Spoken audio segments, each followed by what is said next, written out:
One side one side జై BRS జై కేసీఆర్ జై సునీతమ్మ ఇదే నినాదం మీరు వింటారు వారు వన్ సైడ్ ఏ కాంగ్రెస్ లేదు బీజేపీ లేదు అన్ని తుడిచిపెట్టుకున్నాయి ఎక్కడా లేదు ఏం చేసిండని నవీన్ యాదవ్ పేరు తలుచుకుంటారు జనాలు ఏ రోజన్నా ప్రజల్లోకి వచ్చిండా ప్రజలకి ఏమన్నా చేసిండా ఏమన్నా సంక్షేమ పథకాలు ఇచ్చిండా సోషల్ సర్వీస్ చేసిండా ప్రజలకి ఏమి అండగా ఉన్నాడని నవీన్ పేరు తలుచుకుంటారు ఈరోజు చెప్పండి మీరే అన్ని విషయాల్లో అండదండగా ఉన్నాడు చిన్నప్పటి నుంచి ఇక్కడే పెరిగి ఇక్కడ కష్టాలు తెలిసిన మేబీ ఆ సినీ కార్మికులకు ఉన్నాడేమో వాళ్ళే ఎత్తుతున్నారు వాళ్ళు తప్ప ఇంకెవరు అనట్లేదు ఆ సినీ కార్మికులే కొంతమంది ఆ గుండాలు లాగా ఉన్నారు చూడండి వాళ్ళు చెప్పుకుంటున్నారు మా నవీన్ యాదవ్ మాకు అండగా ఉన్నారు ప్రజల్లోకి వచ్చి అడగండి నవీన్ యాదవ్ ఎవరో కూడా తెలియదు జనాలకి నవీన్ యాదవ్ ఎవరో కూడా గుర్తుపట్టారు క్యాండిడేట్ ఎవరో కూడా తెలియదు మీకు ఇక్కడ అంతా జై కేసీఆర్ జై బీఆర్ఎస్ జై సునీతమ్మ అంతే అంతే మంత్రులేమో కాంగ్రెస్ గెలుస్తుంది 6 గ్యారెంటీలు ఇక్కడ ప్రజలు తీసుకుంటున్నారు కాంగ్రెస్ కి జనాలలో అంత మద్దతు ఉంటే ఈ రోజున కాంగ్రెస్ మంత్రివర్గం మొత్తం బోరబండ నియోజకంలో ఎందుకు దిగుతుంది ఎందుకు తిరగాల మీరు ఇంట్లో కూర్చున్న ఓట్లు పడతాయి నవీన్ కి మీరు మంచి పనులు చేస్తే సంక్షేమ పథకాలు మంచిగా జనాలకు అందిస్తే మీరు ఇంట్లో కూర్చున్నా కూడా మీకు జనాలు మీ పక్షాన ఉంటారు ఈ రోజు మీరు మంత్రివర్గం మొత్తం బోరబండలో తిరుగుతున్నారు మీరు చూడండి ప్రతిరోజు ప్రతి మంత్రి తిరుగుతున్నాడు ఎందుకంటే వాళ్ళకి భయం మొదలు పెట్టుకుంది ఇప్పుడు ఆ నవీన్ యాదవ్కి సొంతంగా ఇండిపెండెంట్గా నిలబడ్డా కూడా కొంచెం వచ్చాయేమో కానీ ఈ కాంగ్రెస్ ప్రభుత్వం తరఫున ఇచ్చారు కాబట్టి క్యాండిడేట్గా ఉన్న ఓట్లు కూడా పోతాయి ఇజ్జత్ కూడా పోతుంది ఆల్రెడీ 3 సార్లు ఒకసారి కార్పొరేటర్గా ఒకసారి 2 సార్లు ఎమ్మెల్యేగా వేసి ఓడిపోయిండు ఈసారి కనీసము డిపాజిట్ కూడా రాదు డిపాజిట్ కూడా గల్లంత అవుతుంది కాంగ్రెస్ పేరు చెప్పుకుంటే అంటే కాంగ్రెస్ ఏం చేసింది వచ్చి గవర్నమెంట్ వచ్చి ఏం చేసింది జనాలకి ఏ ఒక్క పథకాన్ని అందించిందా ఓన్లీ ఆ జీరో కరెంట్ అన్నారు ఆ జీరో బిల్లు ఏదో కొద్ది మందికి అందుతున్నాయి ఆ బస్సు ఫ్రీ ఆ సన్న బియ్యం అన్నారు అదే లావు బియ్యాన్ని సన్నగా చేసి ఇస్తున్నారు అది తినే పరిస్థితిలో కూడా లేరు ప్రజలు గొప్పగా చెప్తున్నారు రేవంత్ రెడ్డి ఫ్రీ బస్సు వల్ల మా అక్కలు మా చెల్లెలు అందరూ కదా ఇప్పుడు బీఆర్ఎస్ కోటేస్తే అవన్నీ బంద్ అవుతాయి అని ఇండైరెక్ట్ గా వార్నింగ్ ఇస్తుండు ప్రజలకి అంటే ప్రజలకు తెలియదు ఆయన ఇస్తుండని వార్నింగ్ అంటే నువ్వు చేసిన 2 పథకాలకే ప్రజలు భయపడిపోయి నీకు ఓటేస్తారా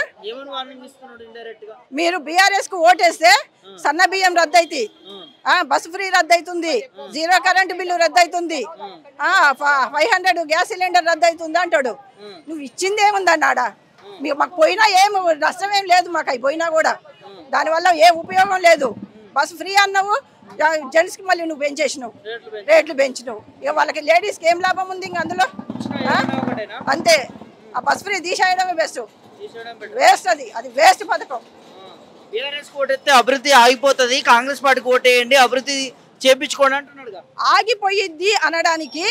ఆగిపోయింది అనడానికి చాలా తేడా ఉంది ఆగిపోయింది ఇప్పుడు ఈ 2 years లో ఆగిపోయింది గవర్నమెంట్ అన్ని ఏదైతే చేయాలనో ఏది ప్రజల దాకా తీసుకురావట్లేదు ఈవెన్ పోనీ ప్రజలకు అందించే సంక్షేమ పథకాలు పక్కకు పెట్టండి కనీసం డెవలప్మెంట్ ఉందా ఏ రోడ్లు వేయించారు కేసీఆర్ గారు కాళేశ్వరం అనే మంచి ప్రాజెక్టుని కడితే కూడా దాని మీద కూడా బురద చల్లారు ఓర్చుకోలేక ఒక్క పిల్లర్ 2 పిల్లర్ కుంగిపోతే ఏం రిపేర్ చేయించలేరా వీళ్ళు అంత కష్టంలో ఉన్నారా తెచ్చారు కదా ఇన్ని లక్షలు కోట్లు తెస్తున్నారు ఆ కోట్లు ఎవరికి పెడుతున్నారు ఆ కోట్లు ఎక్కడ ఖర్చు పెడుతున్నారు మీరు ఎక్కడైనా చేస్తున్నారా ఒక రోడ్ వేసిన దాఖలా లేదు ఒక ప్రాజెక్టు కట్టిన దాఖలా లేదు ఒక బ్రిడ్జ్ కట్టిన దాఖలా లేదు మెట్రో స్టేషన్ వేరే కొత్త మెట్రో స్టేషన్ వేసిన దాఖలాలు లేవు ఎక్కడుంది మీ అభివృద్ధి చూపించండి మేము చూపించితే మేమే మీకు లొంగిపోతాం మీ కాంగ్రెస్కి మేమే ఓట్లు వేస్తాం ఇప్పుడు కుక్క కాటికి చెప్పు దెబ్బ అన్నట్టు ప్రజలందరి ఓటు ద్వారా చూపిస్తారు కాంగ్రెస్కి ఇప్పుడు దిమ్మ తిరిగిపోయి బొమ్మ కనపడుతుంది రేవంత్ రెడ్డికి ఏదో అనుకుంటుండు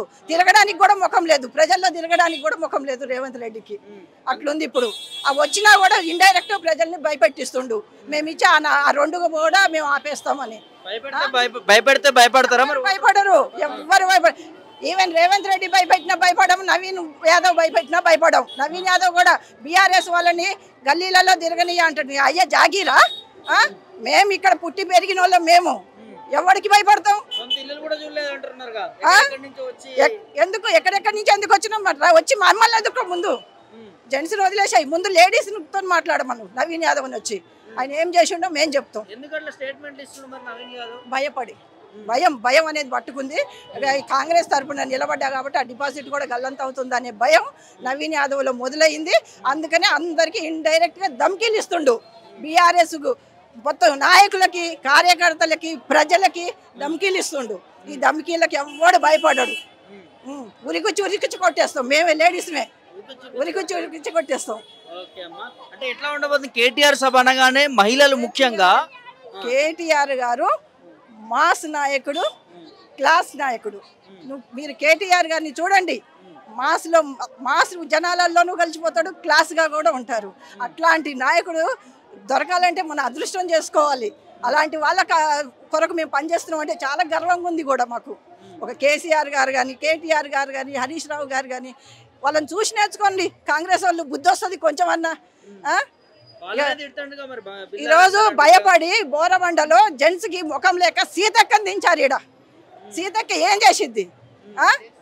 సీతక్క ఏందో మాకు తెలియదా?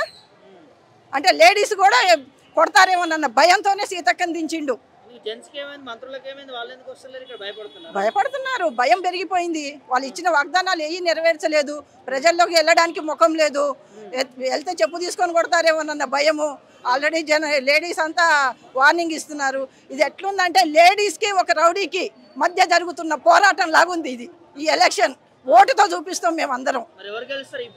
ఖచ్చితంగా మాగంటి సునీత గారు ఖచ్చితంగా 40,000 ఓట్ల మెజారిటీతో గెలుస్తారు. రాసి పెట్టుకోండి, అడగండి చూడండి మీరు. వారు వన్ సైడ్ కేసీఆర్ గారే రావాలా, కేసీఆర్ గారే మనకు నాయకుడు ఉండాలని ఇప్పుడు మళ్ళీ ప్రజల్లో వచ్చేసింది మార్పు. అంతేకాదు మాగంటి గోపీనాథ్ గారు చేసిన డెవలప్మెంట్, మాగంటి గారు జనాలలో ప్రజల్లో మమేకమైపోయారు. ఏ సామాన్యుడు ఫోన్ చేసినా కూడా అందుబాటులో ఉండేవాడు. ఏ సామాన్యుడు చిన్న స్ట్రీట్ లైట్ పోయిందన్నా కూడా మాగంటి గారు నిలబడి పెట్టించేవాళ్ళు.